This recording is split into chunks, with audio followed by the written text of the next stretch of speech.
నమస్తే, welcome to cube TV. నేను మీ సరిత. మనతో పాటు సీనియర్ ప్రొడ్యూసర్ నట్టికుమార్ గారు ఉన్నారు, వారితో మాట్లాడదాం. నమస్తే సార్. నమస్తే అమ్మా. ఎప్పుడు హాట్ టాపిక్స్ మీ దగ్గరికి వచ్చేస్తాం బెస్ట్ ఇన్ఫర్మేషన్ కోసం. అలాగే ఈ రోజు కూడా కొన్ని క్వశ్చన్స్ ప్రిపేర్ అయ్యి వచ్చేస్తాం. తప్పకుండా. అయితే అందులో మొదటిగా ఆర్జీవి గారు స్క్వాష్ పిటిషన్ అయితే వేయడం జరిగింది. అయితే అందులో కోర్టు కూడా మీకు భయం ఉంటే బెయిల్ వేసుకోండి అని కూడా చెప్పడం జరిగింది. సో ఈ టోటల్ వివాదం విన్నప్పుడు మీకు ఏమనిపించింది? ఆ వివాదం గురించి మీరు ఏం చెప్తారు? అంటే పార్టీ 1 CRPC నోటీసు ఆయనకి ఇచ్చారు.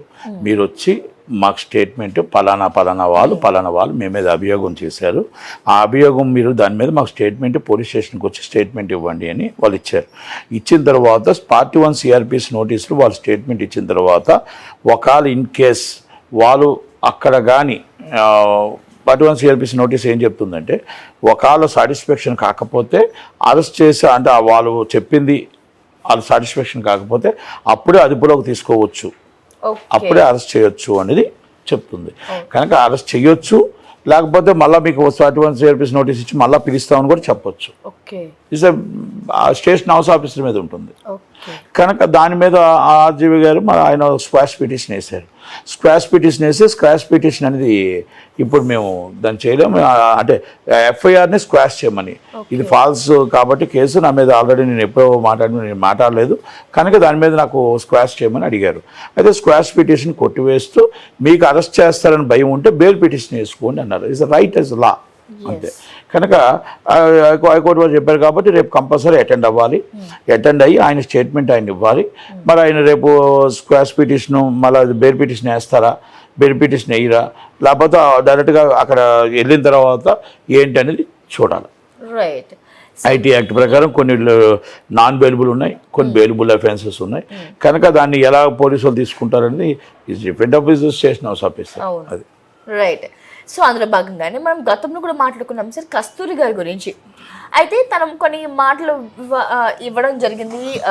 అది పెద్దగా మనకి నెటిజన్ దుమ్మారం కూడా చేశారు, పెద్ద టాపిక్ అయిపోయింది. అయితే అది కొంచెం మానుతుందన్న టైంలో ఇప్పుడు తన మీద రిమాండ్ అయిపోయింది. 29 రోజు, అంటే ఈ నెల 29 రిమాండ్, 14 రోజులు రిమాండ్ వేశారు. సో ఓవరాల్ గా మీకు ఇది మొన్న మనం మాట్లాడాము. కస్తూరి గారి విషయంలో ఒక వేరు, రామ్ గోపాల్ వర్మ గారిది వేరు. రామ్ గోపాల్ వర్మ గారి దాంట్లో లోకేష్ గారిని, చంద్రబాబు నాయుడు గారిని, పవన్ కళ్యాణ్ గారిని అసభ్యకరంగా దూషించారు, మా నాయకుడిని దూషించారు కాబట్టి వాళ్ళ మీద యాక్షన్ తీసుకోండి అని ఇచ్చారు. అవును. అయితే దాన్ని ఆ రోజు అప్పుడు చేసినవన్నీ కూడా ఇప్పుడు కేసు పెడుతున్నారు కాబట్టి మరి అది ఎలాగా వస్తుంది ఏంటి అనేది అది కోర్టు వారు నిర్ణయిస్తారు. అదంతా as per law practice and చట్టం సెక్షన్లో ఇవన్నీ ఉన్నాయి. Is different. ఈ కస్తూరి గారిది ఈ ఆల్రెడీ లైమ్ లైట్లో ఉన్న కేసు. ఆమె ఒక ఫంక్షన్లో ఆమె ఏంటంటే తెలుగు వాళ్ళని దాసులుగా, తెలుగు వాళ్ళు మొత్తం అందరూ, తెలుగు మహిళలు అందరూ కూడా ఆ రోజు ఎప్పుడో పురాణం రాజులు ఉంటే ఆ రాజులకు మన బానిసత్వం కోసం వచ్చారు అన్న దాని మీద ఆమె కొంచెం ఘాటు వ్యాఖ్యలు వేశారు. అంటే ఎంటైర్ తెలుగు ఆడపడుచుల మీద ఆమె చేసిన వ్యాఖ్యలు చాలా దుమారం అయిపోయి నాకు బాధ అనిపించింది. నేను కూడా గట్టిగానే మాట్లాడడం జరిగింది. ఆమె ఒక నటి, ఆమె ఒక మాకు సినిమా ఆర్టిస్టు బాగా, కనుక ఆమె ఈ విధంగా మాట్లాడకూడదు. ఓకే, DMK మీద మాట్లాడితే ఇది పొలిటికల్ ఇష్యూస్ మీరు మాట్లాడుకోని, కానీ ఇలాగ ఆడపడుచుల మీద మాట్లాడడం అనేది కరెక్ట్ కాదు. మేము దాని మీద కూడా మీకు ఎన్నోసార్లు వివరణ ఇచ్చాను. మేము మద్రాసు అనేది మా రాజధాని ఆ రోజుల్లో.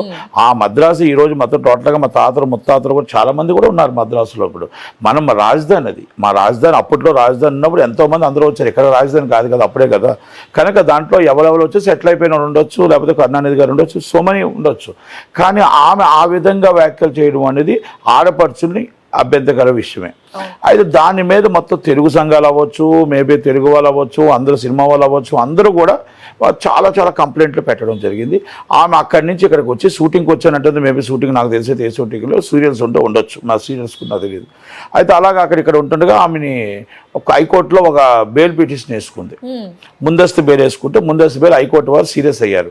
ఇలాంటి వ్యాఖ్యలు చేసిన వాళ్ళని ఎందుకు మీరు చర్య తీసుకోవట్లేదు అది పోలీసు వారికి గట్టిగా ఇచ్చి ఆ కేసు బెయిల్ పిటిషన్ కొట్టివేశారు. బెయిల్ పిటిషన్ ఎప్పుడైతే కొట్టివేశారో దాని అర్థం ఏంటంటే అరెస్ట్ చేయమని అర్థం. ఇస్ ద డైరెక్ట్గా బెయిల్ పిటిషన్ ముందస్తు బెయిల్ ఎప్పుడైతే మీకు క్లోజ్ చేశారో అరెస్ట్ చేయండి, అరెస్ట్ చేసి ఇన్వెస్టిగేషన్ చేయండి అని అర్థం. అరెస్ట్ చేశారు, అరెస్ట్ చేసి తీసుకొచ్చారు. 14 రోజులు అనేది కామన్ రిమాండ్, మినిమం రిమాండ్ అది. ఆ 14 రిమాండ్ లో సేమ్ డే బెయిల్ ఇవ్వచ్చు, మరుసటి రోజు బెయిల్ ఇవ్వచ్చు, లేకపోతే ఇంకో రోజు బెయిల్ పొడిగించవచ్చు. అది ఏదైనా సరే 14 రోజుల తర్వాత బెయిల్ చేస్తారు. అభిప్రాయం ప్రకారం తనకి 14 days ఏదో ఒకటి కొలిక్కి వస్తుందా లేకపోతే పొడిగించబడుతుంది అనుకుంటున్నా? కాదు కాదు, non bailable warrant so money cases ఉన్నాయి కాబట్టి కస్టడీ పిటిషన్ వేస్తారు. సో మనీ కేసెస్ అంటే చాలా చాలా కేసెస్ ఉన్నాయి కాబట్టి కస్టడీ పిటిషన్ వేసి ఆ కస్టడీలోనే మొత్తం టోటల్గా ఆమె అనే వ్యాఖ్యలకు ఏంటి మొత్తం వివరణ తీసుకొని ఎందువల్ల మాట్లాడారు, ఏంటి, ఎవరి కోసం మాట్లాడారు, అవన్నీ కూడా వివరణ యాజ్ పర్ ఇన్వెస్టిగేషన్ ఆఫీసర్ అంతా తీసుకొని ఆ రిపోర్ట్ ఫైల్ చేసి ఛార్జ్ షీట్ ఫైల్ చేయాలి. కనుక ఆల్రెడీ పీటీ వారెంట్లు చాలా మంది వేసి అన్ని పోలీస్ స్టేషన్లో కూడా రిమైండ్ చేస్తారు. ఎందుకంటే సేమ్ కేసు సేమ్ అఫెన్స్ కాబట్టి అదంతా మళ్ళీ ఆమె హైకోర్టుకో సుప్రీంకోర్టుకు వెళ్ళి ఆ సుప్రీంకోర్టులో మొత్తం అన్ని కేసులు ఒకటేసారి క్లబ్ చేయమని మొత్తం టోటల్గా క్లబ్బింగ్ పిటిషన్ వేసుకొని మా కేసులను ఒక్కడే చేయండి, నాకు ఇబ్బంది ఉంది, నేను ఆడపిల్లని అని చెప్పి మీరు మాట్లాడతారా, ఏం చేస్తారా అనేది different is as per law different. కానీ ఆడపడుచుల్ని ఇబ్బంది పెట్టడం, ఒక ఆడపిల్లగా ఆడపడుచుల్ని ఇబ్బంది పెట్టడం, ఆడపడుచుల్ని అసభ్యకరంగా మాట్లాడడం అనేది ఆమె మొత్తం తోట క్షమించడాన్ని నేరం, దాంట్లో నో డౌట్. ఎందుకంటే ఆమె కూడా మా తోట ఆర్టిస్టే కాబట్టి. కానీ అలాంటి విషయాల్లో మనము ఆచితూచి ఇప్పుడు మనం మైక్లో మాట్లాడుతున్నాం, మాకు నోరు ఉంది కదా అని, భావస్వేచ్ఛ ఉంది కదా అని ఇష్టం వచ్చినట్టు మాట్లాడకూడదు. ఏదైనా మాట్లాడేటప్పుడు అవతలవాసి మనం ఎవరు మాట్లాడినా వాళ్ళకు విలువ తగ్గకుండా, వాళ్ళని అసభ్యకరంగా మాట్లాడకుండా ఇష్యూస్ బేస్డ్ మాత్రమే మాట్లాడాలి. అలా మాట్లాడి మనం ఎవరు ఏంటని మాట్లాడాలి తప్ప ఎప్పుడు కూడా ఎదుటి వాళ్ళని అసభ్యకరంగా మన ఇబ్బంది పెట్టే మాటలు మనం మాట్లాడకూడదు అనేది మన ఇటు బస్సులో. మనం మాట్లాడేటప్పుడు ఎవరైనా సరే, ఏ యూట్యూబ్ ఛానల్ అయినా, ఏ సాటిలైట్ ఛానల్ అయినా, ఎనీ పర్సన్ ఇది మొత్తం విశేషకులైనా ఎవరైనా అర్థం చేసుకోవాల్సిన బాధ్యత ఉంటుంది. ఈ రోజు కాకపోతే రేపైనా చట్టం తన పని తాను చేసుకుపోతుంది. లా అనేది మనకు ఉంది, మనకు రాజ్యాంగం ఉంది. ఆ రాజ్యాంగం చట్టం లోబడే మనం ఏ పనైనా చెయ్యాలి అనేది మనం గుర్తుపెట్టుకోవాలి. ఇది కస్తూరి గారు మొత్తం తప్ప వైలేషన్ చేశారు కాబట్టి కస్తూరి గారికి కంపల్సరీ మామూలుగా పెట్టిన సెక్షన్లన్నీ కూడా డిఫరెంట్ నాన్ బెయిలబుల్ సెక్షన్స్ ఉన్నాయి కాబట్టి ఆ డిఫరెంట్ దాంట్లోనంతా కూడా ఛార్జ్ షీట్ ఫైల్ చేసిన తర్వాత ఆమె మీద ఏదైనా మనం చెప్పగలం. ఇప్పుడు ఆల్రెడీ హైకోర్టు వారు స్క్వాష్ పిటిషన్ ఆల్రెడీ హైకోర్టు వారు ముందస్తు బెయిల్ కొట్టేశారు కాబట్టి ఆమె సుప్రీంకోర్టుకి వెళ్తారా లేకపోతే మళ్ళీ హైకోర్టులోనే రెగ్యులర్ బెయిల్ పిటిషన్ వేసుకుంటారా ఏంటి అనేది వెయిట్ చేసి చూడాలి.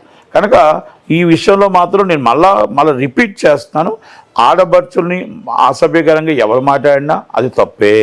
మనం ఎవరు మాట్లాడినా, ఇప్పుడు వర్మ గారు ఎవరైనా ఎవరికోసమైనా మాట్లాడినా తప్పే, రేపు పోసాని కృష్ణమూర్తి గారు ఇష్టం వచ్చిన మాట్లాడినా తప్పే. ఎవరు మాట్లాడినా ఇష్యూస్ బేస్డే మాట్లాడాలి తప్ప మనం సబ్జెక్ట్ కోసం మీరు ఏం కావాలో అది మాట్లాడాలి తప్ప ఇలాగొచ్చి మీరు ఎవరు పెడితే వాళ్ళ ఫ్యామిలీస్ని మనం టార్గెట్ చేసి మాట్లాడడం కరెక్ట్ కాదు. కానీ రామ్ గోపాల్ వర్మ గారు నాకు తెలిసి మరి ఎవరిని టార్గెట్ చేయలేదు. మేబీ ఆ రోజు అప్పుడు పెట్టిన ఫీట్స్ వాళ్ళ మీద, పవన్ కళ్యాణ్ గారి మీద వాళ్ళ మీద పెట్టిన ఫీట్స్ మీద కంప్లైంట్ పెట్టి ఉండొచ్చు అంతే. రైట్. సో అలాగే ఇంకొక టాపిక్ వచ్చేసి బాగా ఇప్పుడు వైరల్ అవుతుంది ధనుష్ అండ్ నయనతార టాపిక్. అయితే ఇది బయోపిక్ తీసుకునే టైంలో తన బయోపిక్లో ధనుష్ గారిది ఒక 3 seconds వీడియో పెట్టినందుకు 10 crores జరిమానా వేసినట్టు మనం చూస్తున్నాం. అయితే ఇవి కూడా వాళ్ళ ఇద్దరి మధ్యలో పాత పగలు అని కొంతమంది నయనతార గారు ఒక పేపర్లో పేర్కొన్నారు. ఓవరాల్గా ఇది చూసినప్పుడు, ఇది విన్నప్పుడు మీకు ఏమనిపించింది? అంటే ఇది పాత పగలా లేకపోతే ఆయన అనుమతి లేనందుకు వేసినందుకు ఆయన జరిమానా వేశారా లేకపోతే ఏంటి సార్? అంటే ఒకటి నాకు ధనుష్ గారితో మంచి స్నేహం ఉంది, వాళ్ళ ఫాదర్తో ఉంది, వాళ్ళ బ్రదర్తో ఉంది, నాకు వాళ్ళ బ్రదర్తో మదర్తో ఉంది, వాళ్ళ సిస్టర్తో కూడా ఉంది. వాళ్ళ అక్కగారు మొత్తం మేము కొలవర్తి సినిమా తీసాం. కొలవర్తి సినిమాలో మాకు మంచి అనుబంధం ఉంది. వండర్ బార్ ఫిల్మ్స్ కానీ మీకు దాంట్లో అన్నీ కూడా, దాంట్లో వాళ్ళ అక్కగారు కానీ మేము కానీ అందరం కూడా మంచి రిలేషన్ ఉంది. కాకపోతే ఏంటంటే ఆయన కూడా ఒక సిస్టమేటిక్గా వెళ్తాడు.